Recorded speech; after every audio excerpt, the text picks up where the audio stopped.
Welcome to this case-based session regarding trends in managing patients with heart failure. I'm Akshay Desai. I direct the Heart Failure Disease Management Program in the Cardiovascular Division at Brigham and Women's Hospital, and I'm Associate Professor of Medicine at Harvard Medical School, and I'm here with Dr. Jeffrey Borer, who is Professor of Medicine, Cell Biology, Radiology, and Surgery, and a Director of Gilman Institute for Heart Valve Disease at SUNY Downstate Medical Center and College of Medicine in Brooklyn, New York. Dr. Borer, welcome. It's a pleasure to be in this session with you. I'll start with a case, and we'll have some discussion, and then I believe you have a case as well. So the first case is entitled The Case of the Non-Adherent Accountant, and let me tell you a few details before we walk through some specific questions.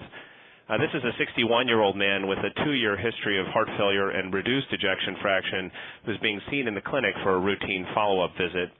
He was noted to be mildly short of breath on arriving for his appointment. On physical examination, he had a blood pressure of 130 over 88 millimeters of mercury, and his pulse was 74 beats per minute and irregularly irregular. His lungs exam was notable for fine crackles at the bases on inspiration, and he had an elevated jugular venous pressure at 13 centimeters of water. His extremities were cool with 2+ edema, and his cardiac exam was largely normal without an audible gallop. This is a strip from the monitor lead noted in the office, which shows the irregularly irregular rhythm and no visible clear P waves. His past medical history was notable for coronary heart disease with previous myocardial infarction that happened about 3 years ago, and he also carries a diagnosis of hypertension for which he is treated with medication. He has an echocardiogram in his past that showed an ejection fraction of 30%. We don't have other details about that just now. And his basic metabolic profile shows normal electrolytes with an elevated serum creatinine. And a BNP was measured, which was 1,100 picograms per ml. On further history, the patient reports that his overall level of functioning has deteriorated over the last few months, and on questioning, he admits he's not really followed the treatment plan with regard to diet or medications because it is tax season and he's been quite busy. His current treatment plan, as he understands it, includes brisk walking 30 minutes daily, hydrochlorothiazide 25 milligrams twice daily, enalapril 5 milligrams twice daily, and carvedilol 6.25 milligrams twice daily. We've put a few questions for discussion, Dr. Borer, on this slide, but before we get into the specifics, how would you approach this 61-year-old man with heart failure and reduced ejection fraction who shows up in this state, and what are your immediate concerns? Thank you, Akshay. I'll tell you, from the clinical presentation, there are a few immediate concerns. One is that he's obviously fluid overloaded, and that really needs to be dealt with. The second is that his blood pressure and his heart rate are both higher than we probably think they ought to be, although with regard to the heart rate, we need to discuss that a little bit because he's in atrial fibrillation, and what you do there is not so clear. And then from there, we ought to talk a little bit about the current treatment plan, which perhaps could be altered. But those would be my initial thoughts. I agree. I think that there's a lot to take on in a clinic visit here for this patient, I think, with regard to each of the things. Maybe we could take them in turn and speak a little bit about atrial fibrillation in this patient with reduced EF heart failure as seems to be a new diagnosis here. How do you approach the issue of rate control and anticoagulation, and would you pursue a cardioversion plan? This is a very interesting question for which a clear answer doesn't yet exist. This man has atrial fibrillation. We don't know how long he's been in atrial fibrillation. I would anticoagulate him for sure. Atrial fibrillation is common in patients with HFrEF, so it's not surprising to me that he should be in atrial fibrillation, but because he's on a beta blocker, his heart rate is relatively slow, his ventricular rate, and therefore the atrial fibrillation may have been around for quite a while without his being aware of it. I don't know when he was last seen. Having said all those things, we know that in patients with sinus rhythm, a heart rate substantially lower than his 74 beats per minute would be our goal in order to optimize outcome. In a patient in atrial fibrillation, however, there are no current standards for heart rate. There's a general consensus based on inferences from observational studies that if in a patient with HFrEF who's in atrial fibrillation, the heart rate ought to be in the 80s somewhere rather than higher than that, but that's not really based on rigorous data. His 74 would seem to be reasonable enough. Whether it should be higher or low, we really don't know. I would want to cardiovert him so that we could try to control him in a way that we know would be beneficial.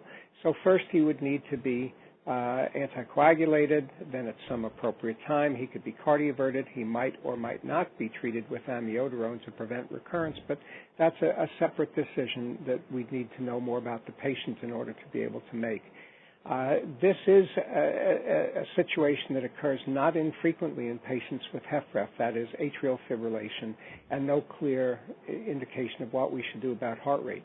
Having said that, I would say also that the benefit of beta blockade in this patient is not entirely clear either. I wouldn't take it away because we really don't know everything that beta blockers do that may be beneficial in patients with HFrEF. It's not clear that their only benefit is heart rate reduction, but clearly one of the major benefits is heart rate reduction, and we don't know how far to reduce it here. The carvedilol may be helpful in keeping his blood pressure down as well. But I think those are my thoughts about the atrial fibrillation issue in this patient. What do you think? I completely agree, and I would simply underscore that whatever risk scoring system we use to risk stratify patients for stroke, these patients with heart failure, reduced ejection fraction, and atrial fibrillation are at high risk. And so I think the issue of anticoagulation, either with warfarin or one of the direct-acting oral anticoagulants, would be important. And then I agree with your comments really about trying to control the rate. And even although the data is not extremely compelling, I often do, like you have suggested, once optimized, try to give these patients a chance at sinus rhythm because many of them feel better and the heart failure is often easier to manage. I do think that along the lines of other things that you mentioned, the issue of optimizing his fluid status and medical regimen or other things we should probably touch on. What do you think about the diuretic regimen in this gentleman and relative to his presenting volume status? I think that the medication regimen is difficult for me to fully understand. He's on hydrochlorothiazide 25 milligrams twice a day. This is a long-acting diuretic as opposed to furosemide, which is a relatively short-acting diuretic. There's no reason of which I'm aware that twice-a-day dosing of hydrochlorothiazide is better for diuresis or for blood pressure control, which is the reason I assume that it was chosen initially, than once a day. So I don't understand the 25 twice a day. In addition, the total dose of 50 milligrams a day is higher than any evidence supports benefit in blood pressure lowering and certainly in heart failure management. I would think that his blood pressure needs to be controlled. There are several additional things that could be done that aren't being done. For example, right now, he's on enalapril 5 milligrams twice a day. That's half of the guidelines-based and evidence-based target dose. And in the current era, with the availability of sacubitril valsartan, one might really be thinking about altering his drug to that drug in its optimal dose. And if you felt uncomfortable doing that, at least increasing his enalapril to 2 or closer to 20 milligrams a day, the current target dose, in order to control his blood pressure as well as to benefit his heart failure status, and altering the diuretics to a short-acting form like furosemide that could deal perhaps more effectively with his clear volume overload. Then I have to wonder why he is not on a mineralocorticoid receptor antagonist. That would certainly help control his blood pressure and would increase his diuresis and improve his fluid status. So I don't understand this particular selection of drugs, and I would reconsider with those issues in mind. What do you think? No, I think that's absolutely right. Thiazide diuretics, once patients have developed congestion in heart failure, are, apart from the blood pressure issues you raised, are relatively ineffective at enhancing the filtered sodium load. And I think loop diuretics in these patients are far more effective. And the combination of a loop and a thiazide is probably undesirable because of the tendency to profound hypokalemia. So I think I would hear, like you, substitute a loop diuretic such as furosemide for the thiazide and try to optimize his fluid status, which should help the symptoms that he's described. And I think then this issue of how, in what sequence to introduce novel heart failure therapies like sacubitril, valsartan, and spironolactone, I think is still a challenging question. My preference is to do what you've done, which is to say look, here's a patient that meets the criteria that might have made him eligible for a paradigm heart failure study, and I think he has a robust blood pressure, which makes him suitable for transition to sacubitril/valsartan. I might start there, and then once he is on that, then introduce the mineralocorticoid receptor antagonist with careful attention to his potassium and renal function. I think, in fairness to the guidelines, I think they're a little bit silent on this issue of what should happen first with regard to the spironolactone or mineralocorticoid receptor antagonist versus the sacubitril/valsartan, and I think these are things that we have to decide depending on what the individual patient in front of us needs. I think that there's a lot to do for this gentleman. I think some general comments really that we probably should touch on are really what to do about helping him self-manage his disease.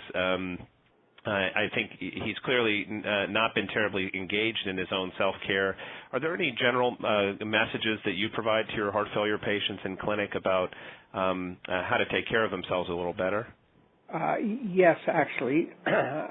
Number one, I would try to do as well as I could in getting the patient to understand why it would be a good idea to adhere to the medication regimen. Many patients don't seem to understand that the issue isn't, hey, can I make you feel better, but can I make you feel better and also make you live longer? They just don't understand that. They deny. So I would make a real effort to help this patient understand why the drugs are appropriate, to point out that there are data that could help there. Another thing would be to suggest that he get himself a bathroom scale.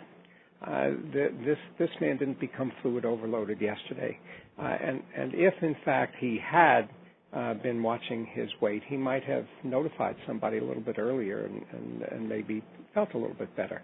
Obviously, one could think about indwelling monitors to assess pulmonary pressure, et cetera, but that's a step beyond. That's introducing devices that might be a little bit of a problem, and I think there are things we can do right now before we have to take that step to make him feel better.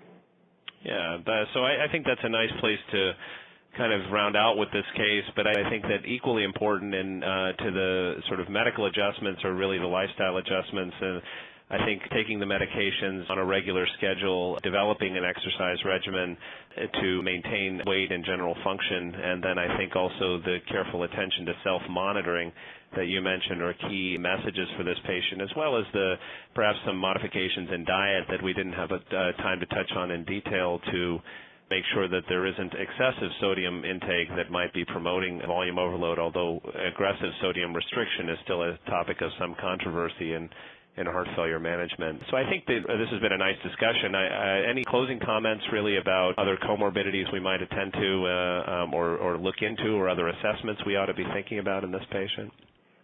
Well, only one, and this is a general consideration for everybody with HFrEF. There was no mention in the case presentation of the patient's hematocrit and no mention of his serum iron. And I think as data now are being accumulated, it's clear, of course, that anemia is a morbidity that could be effectively treated with a reduction in the morbidity of the heart failure. But more importantly, irrespective of the hematocrit, the serum iron is an important consideration in morbidity and mortality associated with HFrEF.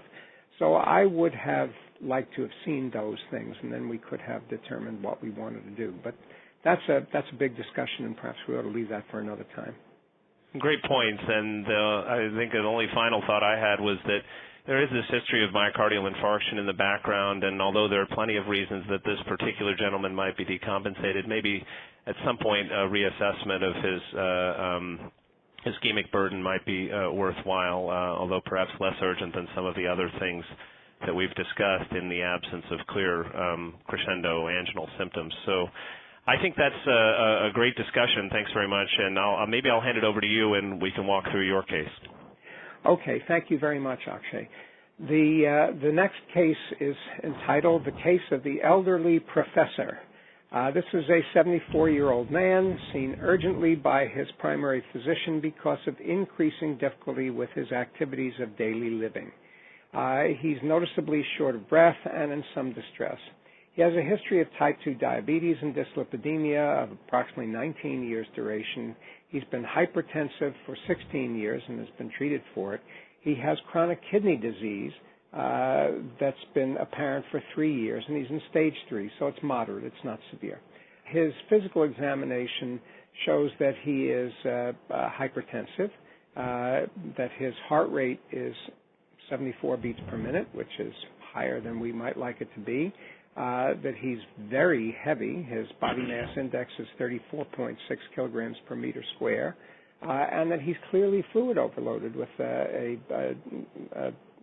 neck veins that are 16 centimeters of water, perpendicularly above the sternal angle, with large early V waves that suggest that he has probably secondary tricuspid regurgitation.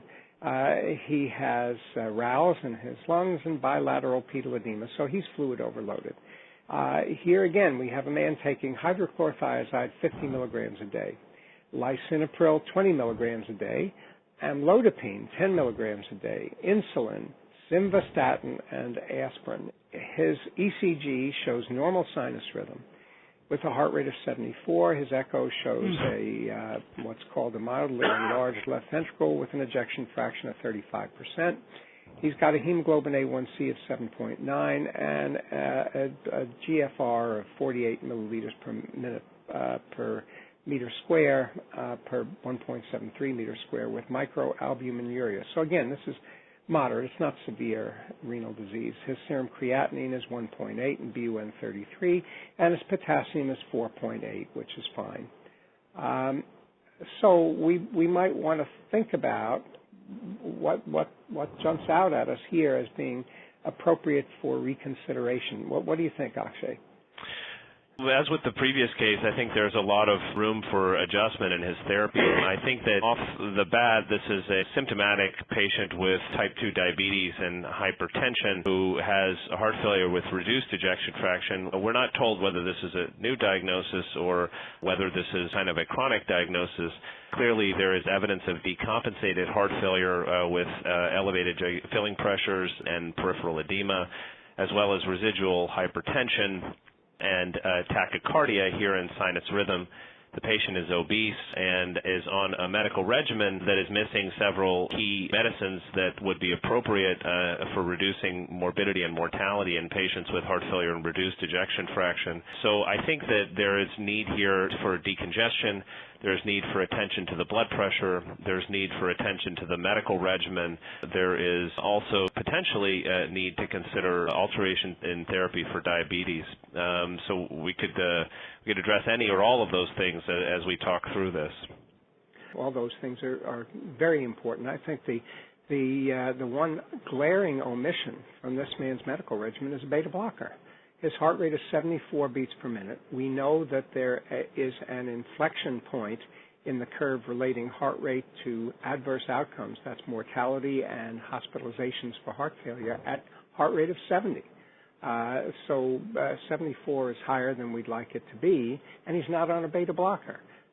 One of the major advantages of a beta blocker in patients with HFrEF is to keep the heart rate down, and patients do better in proportion to the extent to which their heart rate is lowered by beta blockers. We know from the SHIFT study with ivabradine, a direct heart rate slowing agent that could be added to a beta blocker if the beta blocker didn't do the job on its own, that the optimal outcomes in terms of survival and reduction in hospitalization rate in patients with HFrEF occurred when the heart rate was between 50 and 60, and he's at 74. So there's a lot of work to be done there, and I think one of the first things to be done here would be to reduce the heart rate. Everything that we said about hydrochlorothiazide with regard to the last case can be said here again. The dose is very high. It's not clear that there's benefit to a dose that high compared to a little bit lower. It's not clear that hydrochlorothiazide is the appropriate drug to use for reduction in fluid overload. His blood pressure does need to be controlled, but of course we don't really know where it should go to. It may be adequate where it is right now. The SPRINT study would be a wonderful basis for drawing inferences about what our target blood pressure should be, except for one thing. SPRINT excluded all patients with diabetes. so we have no idea from SPRINT what the blood pressure should be, and it's hard to say that it really should be lower than 138 millimeters of mercury in systole. Might be nice for it to be a little bit lower in diastole, but the point is we don't really know what to do there. However, if we did the other things that we're talking about doing, like adding a beta blocker, like changing the diuretic, perhaps, we might be able to better control the blood pressure, and that might be a good thing. The lisinopril, the dose that's being used is perfectly reasonable. Here again, we might want to think at some point about using the sacubitril/valsartan combination. Amlodipine is a problem. First of all, although it may not be a negative inotropic agent the way some of the other calcium channel blockers are. There are 2 large trials that were performed years ago that show that amlodipine provides no benefit to patients with HFrEF, and in fact no benefit to patients with HFpEF either. So I don't see why that drug should be used to keep his blood pressure down. There would seem to be better ways to do that. I would be adding the beta blocker and perhaps thinking about the sacubitril/valsartan, and finally thinking about an MRA, a mineralocorticoid receptor antagonist, that isn't being used here. It's not clear why it's not being used. And this is perhaps a good point to say something about what happens when physicians see patients who present like this. This man has some renal disease. It's not particularly severe. His eGFR is 48. That's not normal, which would be greater than 60, but it's not severe. And there really isn't any reason to deny a patient drugs that are usually used for modification of heart failure outcomes because of moderate renal disease. You try them. If the creatinine goes up and the BUN goes up and the other indices of renal function deteriorate, you can always back off. His potassium is 4.8. That's fine. That's wonderful. So again, I don't know why he's not really being treated more aggressively here with drugs that might be more appropriate than amlodipine. The only other point, again, as we mentioned with regard to the last patient, we're not told his hematocrit or his iron, and we probably ought to know those things. What do you think?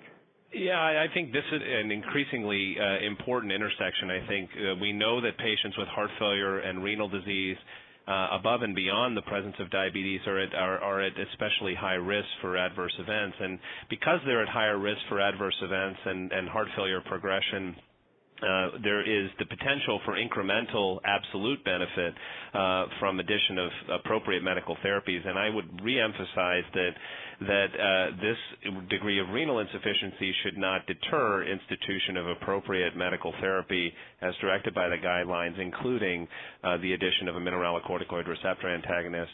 I like your strategy of initially decongesting this patient who is obviously volume overloaded, and that's probably what's driving his symptoms, with substitution of the hydrochlorothiazide and using a loop diuretic.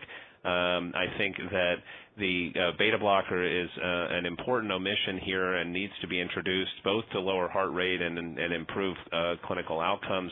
And I think that it would be useful to think through the selection of beta blocker here a little bit. I think the 3 beta blockers that are approved is really for heart failure therapy and supported by evidence and literature would be metoprolol succinate, bisoprolol, and carvedilol.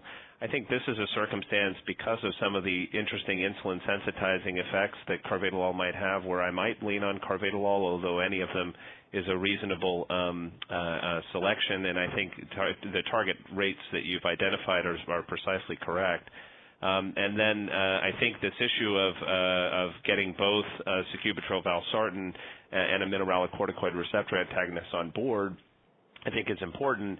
And given the marginal renal function, I think the obligation is for careful serial monitoring of electrolytes and renal function as we introduce these drugs. And if there is temerity, then starting at lower doses and titrating up with careful surveillance of those parameters might be a way to do it safely. The only other kind of minor comments that I might make are that whenever I see patients with heart failure, I worry about amlodipine like you do, because not only is it ineffective for improving clinical outcomes, and there are better options here, as we've discussed, for managing the blood pressure, but amlodipine also has this peculiar side effect of worsening, particularly the dihydropyridine calcium channel blockers in general, this side effect of peripheral edema, which often confounds the heart failure management and diagnosis. So I think it's a double-edged sword there, and it also interacts with the statin that the patient is on. This amlodipine-simvastatin interaction is one that carries higher risk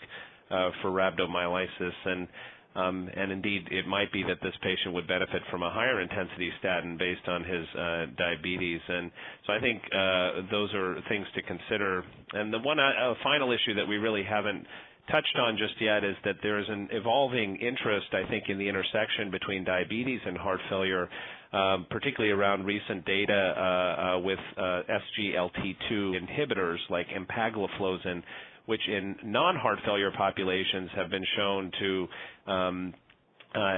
reduce the incidence of heart failure development in patients with diabetes. And it raises the question, since these drugs enhance glucose excretion in the urine and have a diuretic effect, some of them have an antihypertensive effect, whether modification of the diabetes regimen here might actually influence his risk of recurrent heart failure and simultaneously attend to the suboptimally controlled hemoglobin A1C. So I think there's, again, a lot to attend to in this particular patient, and we really haven't even gotten to the question of why he's decompensated now and why his EF is newly low, and I think that deserves some investigation for coronary disease, either with non-invasive or invasive testing, once the other things are optimized. Yeah, I think those are really very important points. The use of the new anti-diabetic agents that act on the kidney is a whole field that's emerged in the last couple of years that ought to be considered here. But I think the point you've made about coronary disease in both patients deserves some comment. Until relatively recently, I would have said there was no evidence, none, that assessing the coronary arteries and considering an intervention on the coronary arteries would provide any benefit for a patient with chronic systolic heart failure due to coronary artery disease, unless there was some evidence of active ischemia, which we don't have, at least not clinically here. We could look for it non-invasively. I would have to say that in people who start out with very low ejection fractions, as both of our patients here did, it's very difficult to find evidence of ischemia with non-invasive tests, and certainly not possible with catheterization, although I suppose one could use a fractional flow assessment with catheterization to give you some idea. But again, ischemia is ischemia. You don't measure it by looking at the patency of the coronary arteries. In any case, though, I would have said that until relatively recently, and then the STITCH trial emerged. And it looks as if that intervention in patients with multivessel coronary artery disease who have systolic heart failure, presumably on an ischemic basis, does have benefits. And that's something, therefore, that needs to be assessed, or at least considered for assessment. And so in this patient, as well as in the last patient, I agree with you totally that that's something we have to consider. So I think we've pretty much completed a discussion of both of these patients. I think there are several issues that need to be considered by clinicians when faced by patients who present in this manner. Thank you. Thank you.